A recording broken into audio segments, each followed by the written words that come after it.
All right, kings, gentlemen, everyone else, welcome to yet another exciting episode of Hungover Fat Fuck trying to explain the world. And this show, I've never really imagined it as chasing, hot button current events. But this one is just too easy to pass up. There's just too much of a teachable moment. So you may have noticed that Mr. Elon Musk has gotten in a fight with his MAGA buddies over whether he should be importing infinity high-skilled legal immigrants into America. The Musk presidency was always about this, but I told people if you don't want mass immigration into America, you shouldn't be voting for Donald Trump, Elon Musk. But they didn't listen to me, and now they're gonna have to live with the consequences. But that's really beside the point. People are saying, "Oh no, Elon Musk betrayed us." No, he didn't. He did not betray you. What happened was he was always like this, right? He was always for this. Now, the question is, why does he need to import infinity high-skilled migrants, probably from China and India? And there's some takes floating out there that Americans are too lazy, they're too dumb, there's no culture of self-improvement. Vivek Ramaswamy is trying to push that one. But fundamentally, the reason is that Elon Musk belongs to the neo-reactionary ideology. And the neo-reactionary ideology, I mean, we don't really have enough time to explain it here, but the TLDR is, and take it from someone who's spent the better part of the last decade reading neo-reactionary theory, is the world is in such a snarl as it is today because people have too many rights. They have labor rights, they have rights as consumers, there's consumer protection, they have voting rights, suffrage. Basically, if you have rights, that's a problem. What should fix the world is that we should have omnipotent oligarchical power. Rich people should be able to own slaves. They should be able to buy and sell human beings. Human beings should have no recourse. And this should lead to an optimal society. Now, of course, this is completely and utterly insane and would never pass muster on any ballot in any Western country. So, of course, Elon Musk had to be a little hush-hush about his political ideology and piggyback ride on Donald Trump's populism, on MAGA populism, which is famously anti-immigration into the United States. And a lot of the MAGA people are saying, why can't you hire Americans? Oh, Americans don't know how to code. That's bullshit, by the way. Americans are some of the best engineers on the planet. Look, America put a man on the moon, not India. Let me just say that. Then you have this question of, okay, if Americans are such bad coders, why don't you invest in schools? Why don't you train people? I mean, Disney does it. Disney trains its own animators and directors and actors, and they make millions. It's one of the most profitable companies in the world. Apparently not good enough for SpaceX, not good enough for Tesla and for Elon Musk. But it's not about Americans' ability in engineering or coding or whatever. It's about compliance and obedience.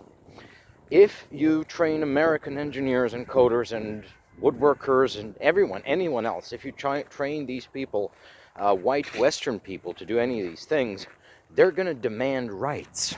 They're going to demand labor organization. They're going to demand fair salaries. They're going to demand work-life balance, all these things.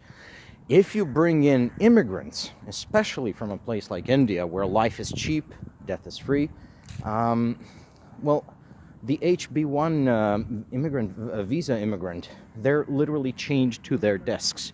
If you fire them, they get deported. And they don't want to get deported, so they work for half the pay, quarter of the pay. They take shit conditions. They do not demand work-life balance. They do not demand maternity or paternity leave. And so you can basically get a group of slaves. We are talking, of course, here about the ideological descendants of people who, brought in blacks to America because they couldn't pay their white servants a fair wage for picking cotton. And that's the ideological grounding of it. That's the whole thing over there. And Elon Musk has been doing it. Of course, the entire tech oligarchy, the tech bros have been doing it for decades. They collude to artificially decrease the salaries of coders and programmers and engineers in Silicon Valley. Let's just say that a lot of people should be getting paid a lot more than they are right now, and the code would be of much higher quality if you had, well-paid, well-motivated engineers working at it, except and not these basically enslaved foreigners from India, from Indonesia, from China, from all these places, who would be fired. And of course, they're overworked. They are not that smart to begin with. I mean, India is notorious for its diploma mills. I trust an Indian diploma as much as I trust a prostate exam from Captain Hook. But that's the reality of it. In Elon Musk's ideology, an American programmer who would have some minimal worker protection, who would have some minimum unionization, work-life balance, and a fair salary, well, that's literally everything wrong with the world. The worker having any sort of leverage against his employer, that's literally communism. It's going to lead to the destruction of the planet, like literally shattered and flying into the sun, and we'll never make it to Mars. I mean, it's a horrible thing to even contemplate. So, there's your answer. That's what you voted for, people. I mean, I tried to warn everyone, but you wouldn't listen. Now the MAGA people are out there saying, "Oh no, this wasn't what I voted for. I wanted less immigration, not more." And I'm sorry, did you not listen to Donald Trump? Because that's the thing. You didn't listen to Elon Musk because Elon Musk was not on the ballot. But did you listen to Donald Trump? Did you listen to what Donald Trump was saying about legal immigration? I want the most legal immigration. I want to staple green cards to diplomas. I was like, no, he's just saying that. No, that's what he believes. This is what the capitalist class fundamentally believes. They believe that they have a right to infinite low-wage laborers at any skill level. That's just the reality of these people.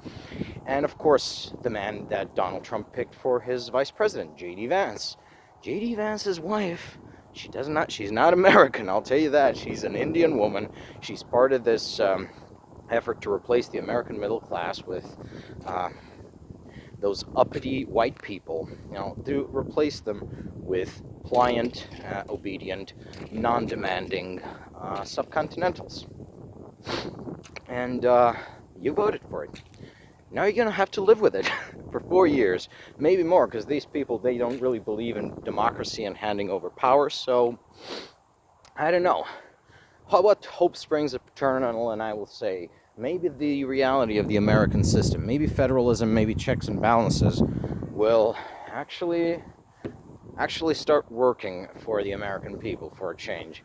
That's just hope springs eternal, though. So anyways, I hope you enjoyed this crash course into neo-reactionary ideology and the motivation structure of Elon Musk, Donald Trump, and J.D. Vance. And next time, I just want to get off of this subject of MAGA and the Musk presidency because it's so depressing. Bye-bye, people, and take care.